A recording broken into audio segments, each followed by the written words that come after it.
삶을 살아가는 것이 근심의 연속인 것 같습니다. 다 근심하고 걱정하고 염려하고 그렇게 살아가는 것 같습니다. 자녀 걱정도 끊이지 않고 또 건강 걱정도 끊이지 않고 통강 장도 건적도 끊이지 않고 심지어는 다이어트를 시작한 첫날부터 내가 이 다이어트를 성공할 수 있을까에 대한 근심 걱정도 끊이지 않는 것이 우리의 삶인 것 같습니다. 그러나 바울은 오늘 본문에서 근심이라고 다 같은 근심은 아니다라고 우리에게 이야기하고 있습니다. 어떤 근심은 사람을 무너뜨리는 근심이 있지만 어떤 근심은 오히려 사람을 살리고 하나님께로 돌아오게 하는 그런 근심도 있다라고 우리에게 말하고 있습니다.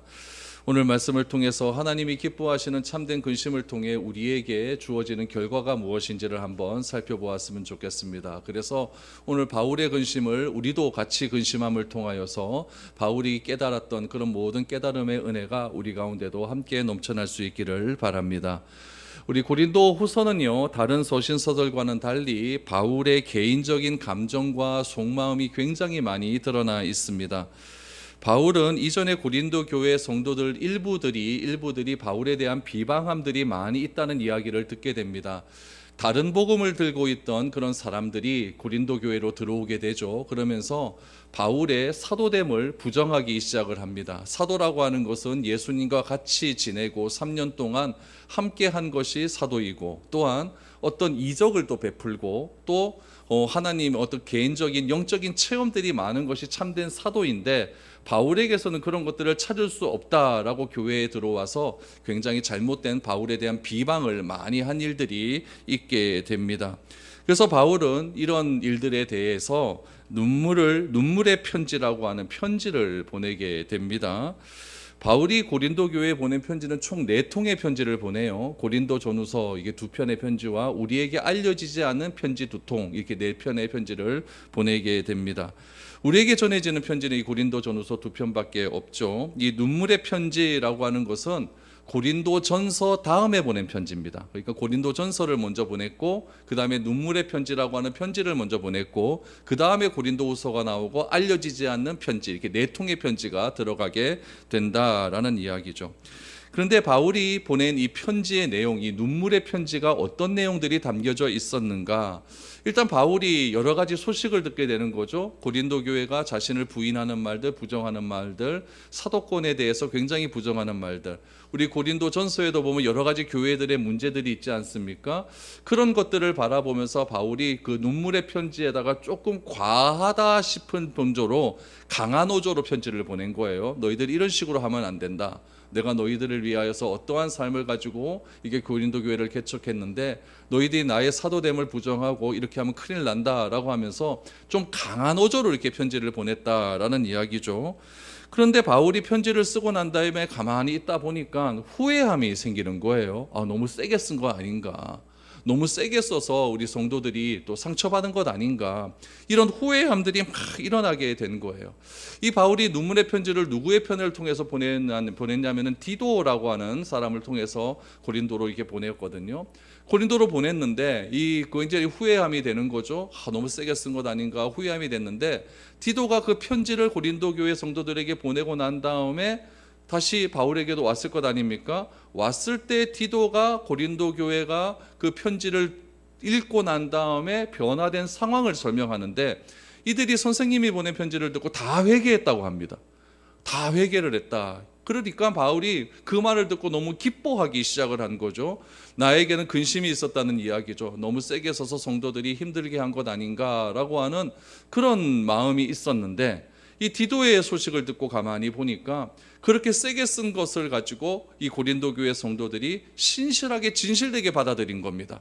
우리가 잘못했구나 라고 이렇게 진실되게 받아들이고 하나님 앞에서 회개하는 그런 일들이 일어나게 된 것이죠. 그래서 디도로부터 이렇게 고린도 교회가 회개하는 길에 이르렀다라고 하는 내용을 듣고 너무너무 기뻐했다라고 하는 내용들이 오늘 본문에 담겨져 있는 것이죠.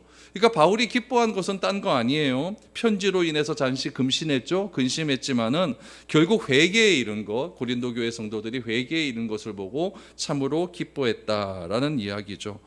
결국 바울이 깨달은 것이 하나 있어요. 그것이 무엇이냐면은 하나님의 뜻대로 하는 근심이 일어나게 되면은 참으로 우리에게 기쁨이 오고 관계의 회복이 오고 신뢰감이 회복되는구나라는 것을 알게 되었다라는 이야기죠.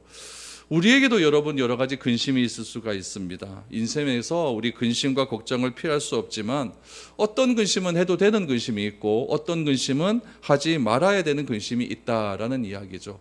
오늘 바울이 얘기한 이 근심에 대한 이야기를 통해서 우리에게 주어지는 메시지가 무엇인지를 한번 살펴보았으면 좋겠습니다. 우리 8절 9절 한번 보시죠. 그러므로 내가 편지로 너희를 근심하게 한 것을 후회하였으나 지금은 후회하지 아니함은 그 편지가 너희로 잠시만 근심하게 한 줄을 알미라. 내가 지금 기뻐함은 너희로 근심하게 한 까닭이 아니요 도리어 너희가 근심함으로 회개함에 이른 까닭이라. 너희가 하나님의 뜻대로 근심하게 된 것은 우리에게서 아무 해도 받지 않게 하려 함이라 라고 말합니다. 여러분, 우리에게는 두 가지 근심이 있다는 얘기예요. 첫 번째 근심은 하나님의 뜻대로 하는 근심이 있고 또 하나는 일반적인 근심이 있다라는 이야기예요. 이거에 대한 차이점이 무엇인가? 하나님의 뜻대로 하는 근심은 우리로 하여금 회개를 해서 구원에 이르는 그런 길이 될 수가 있지만 일반적인 염려로 하는 근심은 사망에 이르게 한다라고 이야기를 합니다. 오늘 8절 말씀에 보니까 바울이 내가 편지로 너희를 근심하게 한 것을 후회하였으나 라고 말하죠. 이 편지는 무엇을 말합니까? 눈물의 편지를 이야기하는 거예요. 눈물의 편지에 너무 강한 어조로 써서 내가 잠시 근심했다라고 또 편지를 그렇게 강하게 쓴 것을 내가 후회하였다라고 이렇게 이야기하지 않습니다. 그러나 지금은 후회하지 않는다. 왜 후회하지 않습니까? 그 편지가 너희로 잠시만 근심하게 한 줄을 내가 알았다라는 이야기죠. 어떻게 알 수 있었습니까? 디도의 편을 통하여서 이들이 다 회개했다는 것을 통해 알게 되었다라는 이야기죠. 그래서 내가 지금 기뻐한 것은 너희로 근심하게 한 것이 아니라 너희가 근심함으로 뭐 하기 위해서 회개함으로 기뻐하게 되었다라고 이야기를 하고 있습니다. 여러분, 이런 근심과 염려에 관한 것은요, 이 성경뿐만 아니라 세상의 지혜로운 고전에서도 많이 찾아볼 수가 있어요. 여러분, 논어 아시죠? 논어 편에 보면 이런 내용이 있습니다. 어떤 내용이 있냐면은 임무원려하면 필유근우라는 말이 있어요. 임무원려하면 필유근우라라는 거예요. 임무원려라고 하는 뜻은 무슨 뜻이냐면은 사람이 멀리 바라보고 깊이 생각하지 않으면 이란 뜻이에요. 그럼 어떻게 된다? 필유근우하게 된다. 반드시 근심이 생기게 된다라는 뜻이 있어요. 그러니까 멀리 내다보고 소 잃고 외양간 고치는 것이 아니라 소 잃기 전에 내가 외양간을 고치지 않게 되면 반드시 내가 가까운 시일 내에 내가 어려운 근심을 당하게 된다라는 이야기죠. 여러분, 이 논어편에 이런 이야기가 있는데 이 논어를 굉장히 잘 읽었던 분이 한 분 계세요. 누구냐면 안중근 의사입니다. 이 안중근 의사가 이 논어를 굉장히 잘 읽었다라고 이야기하는데 이분이 리순 과목에서 요 논어편에 대한 이야기를 자기의 말로 싹 바꾸어서 붓글씨를 썼어요. 그게 아직까지 우리나라에 있습니다. 박물관에 가면 있는데 그 붓글씨를 어떻게 썼느냐 이렇게 얘기했어요. 인무원려하면 똑같죠. 아까 인무원려하면 똑같은데 아까 논어에서는 뭐라고 했냐면 필유근유라라고 했는데 가까운 일에 반드시 어려움이 온다라고 했는데 이 안중근은 뭐라고 했냐면 난성대업이라라고 이야기를 합니다. 무슨 말입니까? 사람이 멀리 바라보고 깊이 생각하지 않으면 뭐를 이룰 수 없다? 큰 일을 이룰 수가 없다. 그래서 항상 멀리 있었던 일에 대한 우리가 어떤 계획과 조심성이 있어야 된다라는 것들을 이야기하고 있는 것이죠. 이런 문구들을 제가 가만히 살펴보니까 그럼 성경에는 뭐라고 이야기하고 있는가? 성경에도 이런 이야기가 있는 것 같아요. 성경에도 우리가 하나님의 일을 염려하지 않게 된다면 자기의 일로 세상 일로 염려할 것이 너무나 많아질 것이다 라고 하는 말씀이 있어요. 우리 마태복음 6장 33절 말씀에 보면 이렇죠. 너희는 먼저 그의 나라와 그의 의를 구하라. 그리하면 이 모든 것을 너희에게 더하시리라 라고 말해요. 무슨 말입니까? 먼저 그의 나라와 그의 의를 구하라 라고 하는 것은 우리에게 하나님의 일을 먼저 근심하라 라는 이야기예요. 하나님의 일이 어떤 것이 기뻐하신 것인지 우리가 염려하고 근심하게 되면은 나에 관한 일은 어떻게 된다? 하나님께서 책임져 주신다라고 하는 말씀이 너희는 먼저 그의 나라와 그의 일을 구하라. 그리하면 이 모든 일을 너희에게 더하신다라는 이야기죠. 여러분, 우리는 항상 어떻게 생각을 하냐면은 자기 생각만 하고 자기 염려만 생각하다 보니까 총체적인 어려움이 우리에게 있게 되는 것입니다. 여러분, 우리는 해야 할 염려가 있고 하지 말아도 될 염려가 있습니다. 그런데 이 두 가지 염려를 바꾸어서 하는 경우가 많다는 이야기예요. 하지 말아야 될 염려는 너무나 많이 하고 해야 될 염려는 하지 않는 경우가 있다라는 이야기죠. 우리는 어떻게 생각을 했냐면은 내 먹고 사는 걱정만 하면 되는 줄 알았습니다. 그런데 그게 아니라는 사실을 요즘 들어서 많이 깨닫게 되는 것이죠. 내 자식에 대한 걱정만 잘하면 되는 줄 알았더니 여러분, 내 자식만 잘나면 됩니까? 그게 아니에요. 그 학교 안에서 같이 지내는 그 학생들도 친구들도 같이 잘 돼야 내 자식도 같이 잘 될 수 있는 그런 것들 아니겠습니까? 그러니까 내 걱정만 하면 잘 될까요? 절대 그렇지 않다는 이야기입니다. 어려운 이웃을 내버려 두고, 우리 주변에 어려운 일들이 얼마나 많이 있습니까? 그 이웃들을 내버려 두고 나만 잘 산다라고 하면 그것이 여러분 걱정 없이 잘 살 수 있는 일일까요? 그렇지 않다는 이야기예요. 그래서 성경은 뭐라고 이야기하냐면은 하나님을 사랑하는 사람은 누구를 사랑할 수 있다? 내 이웃을 사랑할 수 있다라고 하는 이야기가 나만 잘 되면 된다는 이야기가 아니라 내 이웃의 어려운 일들을 우리가 돌보아야 된다라고 하는 것들을 알 수가 있는 것이죠. 왜냐하면 이제는 여러분, 세상이라는 것이 하나로 다 묶여져 있기 때문에 그렇습니다. 미국이 이란에 미사일을 쐈어요. 미사일을 쏘면은 그 미사일 쏜 물리적인 피해가 우리 대한민국에 있습니까? 없습니까? 없어요. 미사일 이란에 쐈는데 미사일은 이란에서 폭 터졌지 우리나라에 터집니까? 안 터집니까? 하나도 없어요. 그런데 그 미사일 쏜 걸로 인해서 우리나라에 피해가 있어요. 여러분, 해협의 물을 딱 막아버리니까 기름값 얼마나 올랐습니까? 그러니까 여러분, 이제는 나 걱정만 하면 되는 게 아니에요. 우리 주변의 걱정도 해야 되고 이웃의 걱정도 해야 되고 교회 걱정도 해야 되고 나라 걱정도 해야 되고 국제가 어떻게 돌아가는지 그런 것들도 우리가 다 알아가야 된다라는 이야기죠. 바울은요, 이런 걱정들이 있는데, 이런 여러 가지 염려들이 있는데 이 염려들 중에서 어떤 염려에 주목을 해야 되는가? 하나님의 뜻에 따라 근심하는 염려함이 있어야 된다라는 것을 강조하고 있는 거예요. 각자가 먼 일을 염려해서 돌이키는 회개가 먼저 일어나야만 작은 일에 대한 염려가 줄어들 수 있다라고 바울은 이야기하는 거예요. 바울이 고린도 교회의 사건을 통해서 이 사실을 비록 깨닫게 된 것이죠. 바울은 고린도 교회 성도들에게 강한 어조로 말을 했어요. 듣기 싫은 말을 굉장히 많이 한 것 같아요. 편지에다가 눈물을 흘리면서 막 그렇게 듣기 싫은 말을 막 한 것이죠. 이렇게 하는 것이 참된 구원의 그리스도인의 태도가 아니다라고 할 정도로 굉장히 강한 어조로 이야기를 했지만 그 말을 통하여서 누가 변화가 됩니까? 고린도 교회가 변화될 수 있었다는 이야기예요. 이런 이야기가 여러분 성경에 보면 여러 군데 나타납니다. 우리 재미있는 이야기가 나오는데 잠언 27장 6절을 보십시오. 친구의 아픈 책망은 충직으로 말미암은 것이나 원수의 작은 입맞춤은 거짓에서 난 것이라 라고 말을 합니다. 여러분, 만날 때마다 입을 맞추면서 반가워해도 반갑지 않은 친구가 있습니까? 없습니까? 있어요.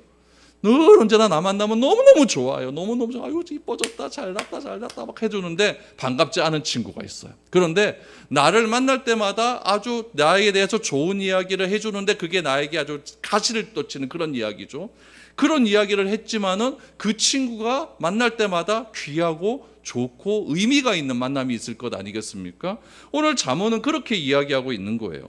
친구의 아픈 책망은 충직으로 말미암는 것이나 원수의 잦은 입맞춤은 거짓으로 난 것이다 라고 이야기를 하고 있는 거예요. 바울의 질책이 누구였다? 친구의 아픈 책망이었다는 이야기예요. 그렇기 때문에 이 바울의 책망함이 고린도 교회에 뭐가 되었다? 약이 된 거예요. 고린도 교회에 아픈 여러 가지 문제가 있었는데 바울의 이 눈물의 편지를 통해서 그 약효가 교회에 잘 들어가게 되었다는 이야기죠. 그래서 그 문제 많던 고린도 교회가 변화될 수 있었다라는 이야기죠. 그래서 하나님의 뜻대로 하는 근심엔요, 여러분 손해볼 것이 하나도 없다는 이야기입니다. 우리에게서 아무 해도 받지 않게 되었다는 것을 바울은 이 사건을 통해서 알 수 있게 된 것입니다. 그래서 여러분 10절 말씀을 보세요. 하나님의 뜻대로 하는 근심은 후회할 것이 없는 구원에 이르는 회개를 이루는 것이요 세상 근심은 사망을 이루는 것이라 라고 말을 하면서 하나님의 뜻대로 하는 근심을 통하여서 우리가 어떤 결과가 나타나는가가 11절에 나타납니다. 그러면 11절을 보십시오. 보라, 하나님의 뜻대로 하게 된 이 근심이 너희로 얼마나 간절하게 하며 얼마나 변증하게 하며 얼마나 분하게 하며 얼마나 두렵게 하며 얼마나 사모하게 하며 얼마나 열심 있게 하며 얼마나 벌하게 하였는가. 너희가 그 일에 대하여 일체 너희 자신의 깨끗함을 나타내었느니라 라고 말을 합니다. 11절에서 얼마나 몇 번 반복되냐면 7번 반복돼요. 이 7번 반복되는 이 얼마나를 통하여서 결과가 어떻게 되었다? 우리가 깨끗하게 되었다. 그럼 여러분 보세요. 얼마나 간절함이요. 이 뭐에 대한 간절함일까요? 진심으로 문제를 해결하기 위한 간절함입니다. 바울의 편지를 받고 내가 이 교회의 문제를 내가 해결해야 된다. 이 간절함이 일어났다는 이야기예요. 두 번째는 변증입니다. 자기 잘못을 인정하고 해명하려고 하는 노력이 누구의 뭘 통해서? 편지를 통해서 일어나게 되었다라는 이야기예요. 셋째는 무엇입니까? 분노함이 일어나게 되었다. 어떤 무엇에 대한 분노일까요? 내가 저지른 죄에 대한 분노가 일어나게 되는 거예요. 내가 이런 죄를 저질렀구나. 넷째는 무엇입니까? 두려움이에요. 죄를 저질렀으니까 누구에 대한 두려움이 임합니까? 하나님에 대한 두려움이 막 오게 되는 것이죠. 그래서 하나님을 경외하는 마음이 이 두려움을 통해서 회복되기 시작하는 거예요. 다섯 번째는 사모함이에요. 하나님과 의를 향한 갈망함이 사모되기 시작하는 것이죠. 내가 죄를 지었다. 하나님에 대한 두려움이 생긴다. 그러니까 이제 내가 하나님의 의를 갈망하기 위해서 얼마나 내가 사모하였는가. 여섯 번째는 열심입니다. 내가 이제 변화가 되어야 되겠다고 하는 그 열심의 노력들이 나타나지 않습니까? 1번째는 뭡니까? 벌함이에요. 벌함. 죄에 대한 합당한 처벌을 의미하는 거예요. 이 7가지의 변화의 증거를 통하여서 이 7가지의 변화의 과정을 통하여서 11절 하반절에 보니까 내가 어떻게 되었다? 너희가 깨끗하게 되었느니라. 그러니까 이런 바울이 비록 고린도 교회 성도들에게 강한 어조로 편지를 보내고 내가 너무 강하게 썼는가 하나님의 뜻대로 하는 근심이 막 있었지만은 이 하나님의 뜻대로 하는 이 근심을 통하여서 고린도 교회에 어떤 변화가 일어나게 되었습니까? 깨끗함을 이룰 수 있는 변화가 일어나게 되었다라는 이야기죠. 그러니까 여러분 딴 거 아니에요. 하나님의 뜻대로 하는 근심의 본질은 무엇이냐면은 내가 이렇게 살아서는 안 된다는 이야기예요. 하나님의 뜻대로 하는 근심의 본질은 무엇이냐면은 내가 죄인임을 깨닫게 되는 거예요. 오늘 얼마나 해서 죄의 본질을 알게 되지 않습니까? 하나님의 뜻대로 하는 근심의 본질은 무엇이냐면은 나에게는 아무 희망이 없다는 겁니다. 내가 죄인인데 무슨 희망이 있겠습니까? 하나님의 뜻대로 하는 근심의 본질은 무엇이냐면은 내가 이런 존재니 내가 근심할 수밖에 없다는 것을 비로소 알게 된다는 이야기예요. 여러분 세상은 무엇인지 아십니까? 세상은요 아무것도 아닌 나를 띄우려고 합니다. 자랑스럽게 하려고 하죠. 내가 더 높아지려고 싸움하는 곳이 세상 아닙니까? 옆에 있는 친구 짓밟고 일어나서 내가 어떻게든지 더 높은 곳에 올라가고 싶어하는 것이 세상의 모습 아니에요? 그러나 하나님의 뜻대로 하는 근심은 무엇이냐면요 성경의 말씀을 통하여서 오늘 고린도 교회 성도들이 눈물의 편지를 통하여서 절망했던 것처럼 우리들도 성경의 말씀을 통하여 뭐 할 수밖에 없는가? 절망할 수밖에 없는 겁니다. 아, 나는 이대로 안 되는구나. 나는 죄인이구나. 나는 아무런 희망이 없는구나. 나는 희망이 없는구나. 이렇게 나를 통하여서는 아무것도 안 된다는 사실을 깨닫고 이 깨달음을 통하여서 누구를 향하여 손을 벌리게 됩니까? 하나님을 향하여 손을 벌리게 되는 거예요. 그래서 하나님이 주시는 은혜를 통하여서 내가 새롭게 오늘 11절 하반절에 말하는 것처럼 깨끗한 존재로 될 수 있게 되는 것, 그것을 바울은 무엇이라고 이야기하냐면 새로운 피조물이 되었다라고 이야기를 합니다. 고린도후서 5장 17절을 보십시오. 그런즉 누구든지 그리스도 안에 있으면 새로운 피조물이라 이전 것은 지나갔으니 보라 새 것이 되었도다라고 말합니다. 여러분 꼭 기억하십시오. 내가 그리스도인이 되었다라고 하는 것은 나를 수행해서 개선해가는 과정이 아닙니다. 오늘 바울은 뭐라고 이야기하냐면 그리스도 안에 있으면 새로운 피조물이 되었다라고 선언해버려요. 나는 새로운 피조물이 된 겁니다. 새로운 피조물이 되기 위한 과정으로 내가 내 선함을 쌓아간다, 나를 수행해간다, 이게 아니라는 이야기예요. 그리스도 안에 있기만 하면 뭐가 된다? 새로운 피조물이 되는 거예요. 근데 그리스도 안에 있기 위한 과정이 무엇입니까? 내가 성경을 통하여서 나는 아무것도 아니라는 것을 깨달아줘야 돼요. 내가 내 힘으로는 할 수 없다라고 하는 근심이 있지 않는 한 절대 그리스도 안에 들어오지 않습니다. 사람은요. 내가 뭘 하려고 하죠. 어떻게 해서는 내가 뭘 해결하려고 하죠. 그러나 바울의 편지를 통하여 고린도 교회 성도들이 깨끗함에 이르렀던 것처럼 우리도 하나님의 편지인 이 성경 말씀을 통하여서 나에게는 희망이 없다는 것을 깨닫게 되고 그리스도 안으로 들어가게 되어서 내가 어떻게 되는 겁니까? 새로운 피조물이 되는 겁니다. 그래서 여러분, 되는 것을 안 되는 것처럼 속이고 안 되는 것을 되는 것처럼 속이는 것이 뭐냐면은 종교입니다. 종교는요, 안 되는 것들이 있어요. 우리의 힘으로 안 되는 것들이 있습니까?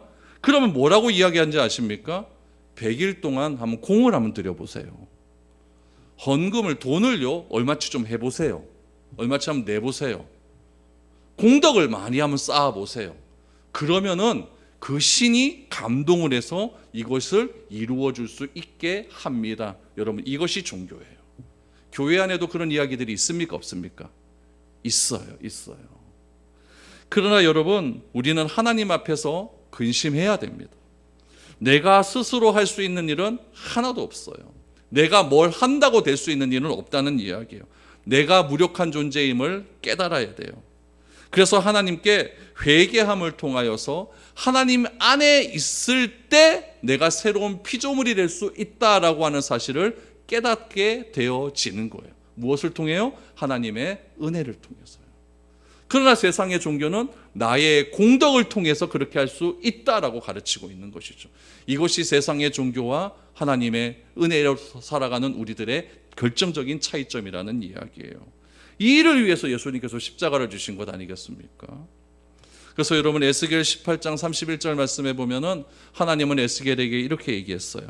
너희는 너희가 범한 모든 죄악을 버리고 마음과 영을 새롭게 할지어다. 이스라엘 족속아, 너희가 어찌하여 죽고자 하느냐? 너희가 살기 위해서 공덕을 하라고 합니까? 너희가 살기 위해서 너희의 착한 행실을 자꾸 마일리지를 쌓으라고 이야기합니까? 그런 얘기하지 않았어요. 너희가 살기 위해서는 어떻게 하느냐? 너희 마음과 영을 새롭게 해야 되는데 그 어떻게 새롭게 할 수가 있다고요? 너희가 범한 모든 죄악을 버릴 때 하나님의 은혜로 말미암아 우리가 새로워질 수 있는데 지금 이스라엘 백성들이 그렇게 하지 않고 죽음의 길로 자꾸 걸어가고 있음을 한탄하고 있는 내용입니다. 저는 바라건대 우리가 아무것도 아니라는 사실을 성경을 통해서 깨달아질 수 있기를 바랍니다. 내가 아무것도 아니기 때문에 하나님을 향한 근심함이 더 쌓아질 수 있기를 바랍니다. 내가 어떻게 하면 하나님께 더 가까이 나아갈 수 있을까? 그때 하나님께서 우리에게 은혜를 베풀어 주시어서 그리스도 안에서 새로운 피조물로 될 수 있는 놀라운 은혜를 체험케 해주실 줄 믿습니다. 이것이 우리가 깨끗해질 수 있는 비결이라는 이야기예요. 12절 말씀을 보세요. 그래서 바울은 이야기해요. 그런즉 내가 너희에게 쓴 것은, 눈물의 편지예요. 쓴 것은 그 불의를 행한 자를 위한 것도 아니요 그 불의를 당한 자를 위한 것도 아니요 오직 우리를 위한 너희의 간절함이 하나님 앞에서 너희에게 나타나게 하려 함이로라. 이로 말미암아 우리가 위로를 받았고 우리가 받은 위로 위에 디도의 기쁨으로 우리가 더욱 많이 기뻐함은 그의 마음이 너희 무리로 말미암아 안심함을 얻었음이라 라고 고백을 합니다. 여러분, 어쩌면 그리스도의 책망은요, 성경을 통해서 우리를 책망하는 거 있지 않습니까? 이것은 우리가 주사를 맞는 것과 똑같아요. 책망을 받으면요, 여러분 어떻게 되냐면은 내가 굉장히 자존심이 상합니다. 여러분, 누군가로부터 너 이거 잘못됐어 그러면은 그렇죠 이렇게 하는 사람 잘 없습니다. 너 잘못됐어, 너 이거 고쳐 이러면요, 일단 기분이 나빠요. 기분이 나빠고 내 인격이 막 무너지는 것 같은 느낌이 막 들어요. 쥐가 뭔데 나한테, 쥐가 나보다 얼마나 잘났길래, 이런 생각이 들 수 있는 것 아니겠습니까? 그런데 이상하게 그 책망을 통해서, 성경 말씀을 통하여서 나에게 말씀하시는 그 책망을 통해서 우리 가운데 묻어진 아무것도 없는 그 상황 가운데 믿음이 생기고 소망이 생기고 새로운 자존감이 생기는 것을 경험할 수 있게 됩니다. 처음에는요, 하나님의 말씀이 나에게 다가올 때 굉장히 기분 나빠요. 내가 왜 죄인이야? 내가 이렇게 착하게 살았는데, 내가 이렇게 정직한 삶을 살았는데, 내가 하나님의 교회를 위해서 한 게 얼만데, 막 이런 마음이 막 들 수가 있는 것이죠. 그러나 그 무너진 마음 가운데 하나님께서 새로운 소망과 믿음과 희망을 허락하여 주시어서 하나님이 진짜 나에게 무엇을 원하는지를 비로소 깨닫게 된다는 이야기죠. 그래서 나중에는 다른 사람을 더욱더 사랑하게 되고 하나님에 대한 사랑을 더욱더 회복되어짐을 통하여서 관계 회복의 은혜가 나타나게 되는 것이죠. 처음에는 보세요. 바울이 고린도 교회에게 편지를 보냈다가 찝찝해요. 그러니까 막 고린도 교회 성도들이 내 편지를 받고 나를 미워하면 어떡하지? 고린도 교회 성도들이 이 편지를 받고 이제 나하고 관계가 끝나면 어떡하지? 막 이런 생각이 있을 것 아니겠습니까? 그런데 바울이 13절 말씀 12절 보니까 내가 너희에게 쓴 것은 그 불의를 행한 자 때문에 쓴 것이 아니다. 그 불의를 듣고 당한 자들 때문에 쓴 것도 아니다. 우리를 위해서 썼다. 우리가 뭡니까? 교회를 위해서 썼다. 교회를 위해서 썼다. 그래서 내가 그 염려가 너무너무 많았는데, 그런데 디도를 통해서 들은 소식을 보니까 내가 위로를 받게 되었다. 디도의 소식을 듣고 들으니까 내가 너무너무 기쁘다. 관계가 회복됩니까? 안 회복됩니까? 회복의 은혜가 일어나게 되는 거였죠. 그러니까 바울은 디도가 선생님 걱정하실 필요 없습니다. 선생님의 편지를 통해서 교회가 회복되었어요. 얼마나 기쁘게 와서 바울에게 이야기를 했겠습니까? 그 기뻐하는 디도의 모습을 보고 더 기뻐했다는 것을 바울은 지금 이야기하고 있는 것이죠. 그래서 14절을 보세요. 내가 그에게 너희를 위하여 자랑한 것이 있더라도 부끄럽지 아니하니 우리가 너희에게 이런 말이 다 참된 것 같이 디도 앞에서 우리가 자랑한 것도 참되게 되었도다 라고 말해요. 내가 디도에게 한 말이 있어요. 누구에 대해서? 너희에게. 그러니까 고린도 교회에게 한 말이 있다는 이야기예요. 어떤 이야기를 했느냐? 야 디도 집사님 고린도 교회를 내가 1년 동안 머물러 있으면서 개척을 했는데 그 성도들이 얼마나 착한지 압니까? 그 성도들이 얼마나 믿음에 대해서 신실한지 아십니까? 고린도 교회 중에 칭찬을 굉장히 많이 했거든요. 그래서 디도도 바울의 이야기를 듣고 고린도 교회 참 좋은 교회구나 이래 생각을 했는데, 교회에서 들려오는 소식들이 어떤 소식들이 들려와요? 개척했던 바울을 비방하고 교회에서 분파가 생기고 교회에서 논쟁이 생기고 범죄가 생기니까 바울이 한 말이 다 뭐가 돼요? 거짓말처럼 되는 거잖아요. 그러니까 바울이 디도에게 한 말이 부끄럽게 된 거예요. 근데 디도에게 편지를 보내서 디도가 딱 와서 그 편지를 받고 딱 와보니까 내가 한 말이 이제 부끄러운 것이 아니라 진짜 참말로 증명이 된 것이 아니냐. 14절에서 그런 이야기를 하고 있는 거죠. 옛날에는 디도에게 한 말이 다 거짓말처럼 느껴져 갖고 참 이거 아닌데 이래 생각을 했는데, 편지를 통해서 회복했다는 소식을 들으니까 이제 디도에게 한 말이 참말이 된 것을 내가 증명할 수 있다, 이렇게 이야기를 한 것이죠. 그럼 여러분 고린도 교회 성도들은 디도를 어떻게 대우했을까요? 15절 16절 보니까 고린도 교회 성도들이 디도를 이렇게 대우했다고 합니다. 그가 너희 모든 사람들이 두려움과 떨므로 자기를 영접하여 순종한 것을 생각하고 너희를 향하여 그의 심정이 더욱 깊었으니 내가 범사에 너희를 신뢰하게 된 것을 기뻐하노라 라고 말해요. 여러분, 두려움과 떨림으로 디도를 대했대요. 여러분들은 누굴 만날 때 두려움과 떨림으로 만난 적 있습니까? 그 사람만 만나면 가슴이 벌렁벌렁 거려요. 막 이렇게 만난 적 있습니까? 여러분, 영적인 전율이 일어났다는 이야기예요. 디도를 만났을 때 영적인 전율이 일어나고, 여기 또 거기 15절 뒤 하반절에 보니까 그의 심정이 더욱 깊었으니 라고 했는데, 요 말에 요거 하나가 빠졌어요. 뭐가 빠졌냐면은 이게 그의 심정이 더욱 깊었으니가 아니라 그의 심정이 더욱 더 깊었으니예요. 어떤 게 더 짠한 것 같아요? 더욱 더죠, 그렇죠? 그러니까 바울의 편지를 안고 온 이 디도를 만났을 때 막 온몸에 전율이 느껴지고 떨림이 있고 두려움이 있고 그의 심정이 더욱더 깊어지는 마음으로 디도를 대했다는 이야기죠. 디도를 대하고 디도가 그 고린도에 머물러 있는 동안에 감사함으로 대하고 이제 회개했으니까, 그렇죠? 회개했으니까 디도를 더 간절하게 대할 수 있었다는 이야기예요. 그로 인하여 16절에 보세요. 내가 범사에 너희를 뭐 할 수 있게 되었다? 믿을 수 있게 되었다. 관계 회복이 일어나게 된 거예요. 그러니까 여러분, 바울과 고린도 교회 간에 신뢰가 회복할 수 있었던 것은 무엇이었습니까? 근심에 있었어요. 어떤 근심? 하나님의 뜻대로 하는 근심에 있었어요. 바울이 눈물의 편지를 그 고린도 교회에 보낸 것은 그 고린도 교회를 책망하기 위함이 아니라 이 바울의 마음을 잘 알고 그 바울의 뜻대로 회개하여서 하나님이 세우신 그 교회의 본질을 되찾기 위해서 쓴 것 아니겠습니까?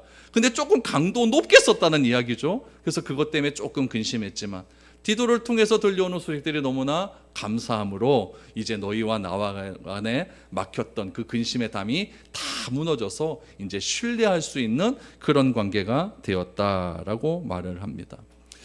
여러분, 하나님의 말씀이 우리가 읽을 때에 때때로 우리의 마음을 아프게 할 때도 있어요. 내 전곡을 정통으로 찌를 때 아플 것 아닙니까?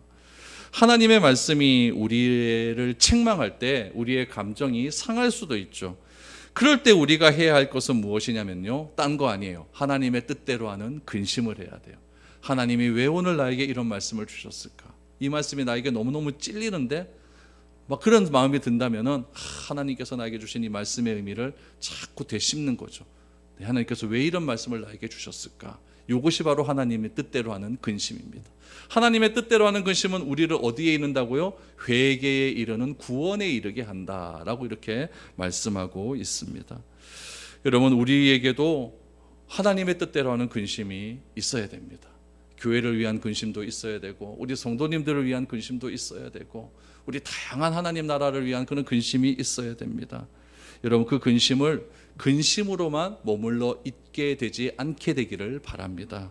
그 근심을 통해 하나님께서 우리 교회를, 나 자신을, 우리 성도를 더 하나님의 기뻐하시는 사람으로 회복시키기 위해서 하나님께서 어떻게 우리를 다듬어 가실까, 이런 것들을 기대하는 마음으로 하나님과의 신뢰가 더욱더 회복되고, 성도들과의 신뢰가 더욱더 회복되고, 나 자신과의 신뢰가 더욱더 회복된다면 그것이야말로 여러분 구원에 이르는 참된 회개임을 우리가 알게 됩니다.